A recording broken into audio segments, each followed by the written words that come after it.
développer parce qu'on a vu des transitions létales côté français. Et oui, c'est exactement quelque chose qu'on va souhaiter à cette équipe de France, retrouver cette dynamique avec le coup d'envoi tout de suite ici à Gujan-Mestras.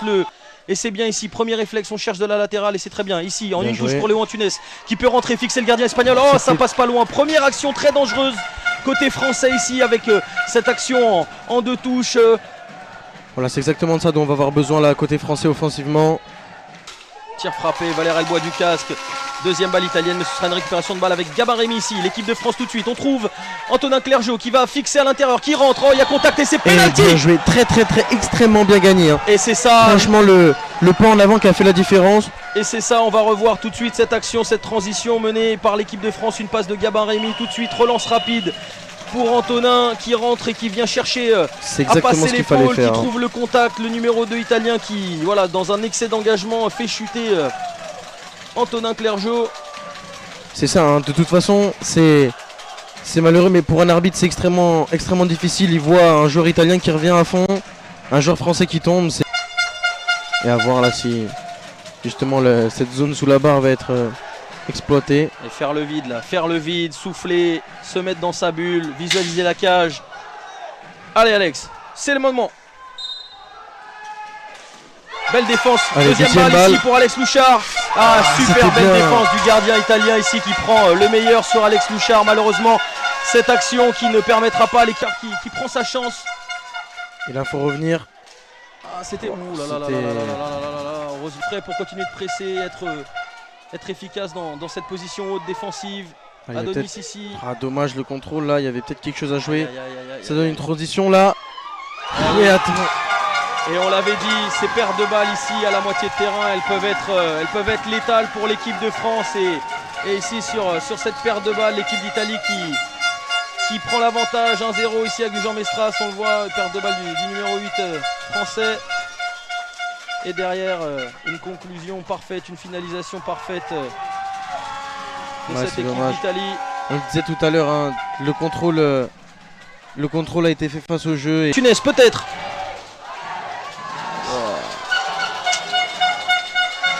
C'est dur.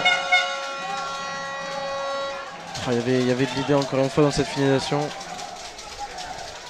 Ouais, peut-être mettre un petit peu de sang neuf ici. Oui. Allez Valère, c'est le moment mon petit. Le numéro italien, le numéro 4, Giovanni Pesavento, capitaine de l'Italie qui va défier Valère Elbois, le portier français ici. Allez Valère. Fin de shoot, on fixe. Ah, c'est le but, c'est bien réalisé par Giovanni Pesavento, le capitaine italien ici qui enflamme les supporters italiens. La squadra Azzurra qui prend l'avantage 2-0. Ouais, non, franchement là c'est extrêmement bien réalisé de la part du capitaine italien. Crochet contre crochet à l'opposé et il ne laisse aucune chance à Valère Elbois. Oh, allez, 3 contre 2 à jouer là. C'est dommage, on n'était pas positionné, mais Léo qui a essayé de contrat ici pour l'Italie. Ça rentre dans le dos, il y a de l'espace. Ah oui. Et c'est sur ce all-in défensif, Léo Antunes qui dézone. Et je crois que c'est son joueur qui arrive à rentrer entre les lignes. Personne n'arrivera à couvrir. Et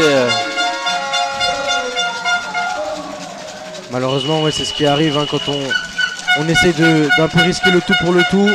Léo qui a voulu venir presser ce joueur à deux. Et il est parti dans le dos, le joueur italien qui a fait preuve d'une... On cherche à ouvrir, attention. Allez. Alex Louchard qui prend de la vitesse peut-être ici.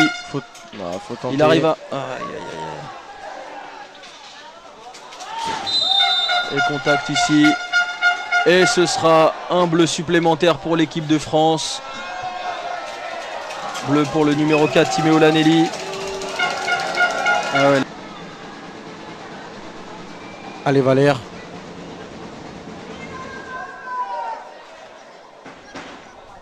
Et la France campus à 9. Allez Valère, c'est le moment.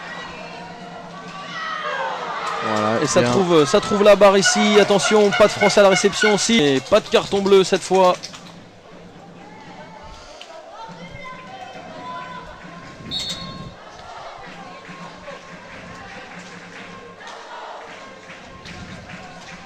50 secondes à jouer ici à Gujan-Mestras, l'équipe d'Italie qui sauf en cas de miracle, non, il n'y aura pas de miracle, j'allais dire, sauf en cas de miracle, qui va remporter cette petite finale et cette médaille de bronze et ce 4-0 qui vient assommer l'équipe de France et qui sera pour sûr la balle du chaos.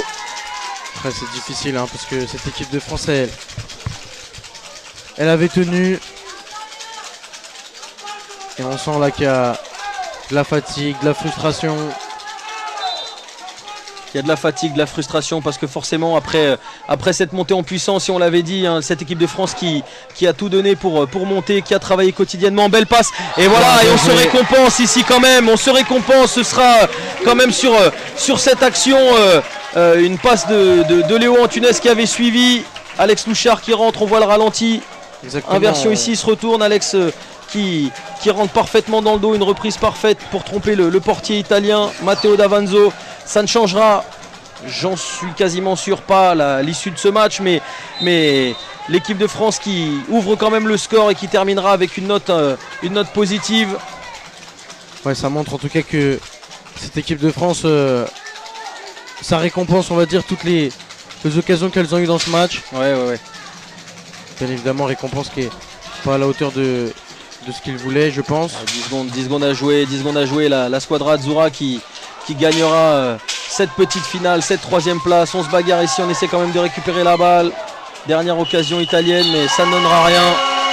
Et oui, ils sont déçus, ces Français, ces jeunes Français qui ont littéralement tout donné. Ils ont tout donné, même ce qu'ils n'avaient plus. Car après 6 jours de compétition, l'énergie, on le sentait, on en a parlé un petit peu avec eux, était pas à son maximum, mais ils peuvent garder la tête haute car entre ce premier jour de compétition, lundi, il y a eu ce match très très compliqué contre l'Espagne et aujourd'hui, il y a 14 galaxies de différence, une équipe de France qui est avant tout ici pour apprendre, pour progresser ensemble et progressivement rejoindre ce top 3 européen. Et il faudra bien sûr relever la tête, continuer à travailler toute l'année chacun dans ses clubs respectifs pour faire mieux lors de la prochaine compétition. En tout cas, félicitations quand même à ces jeunes joueurs qui n'ont pas démérité, qui ont tenu bon, qui ont lutté, qui ont cherché à montrer leur meilleur visage.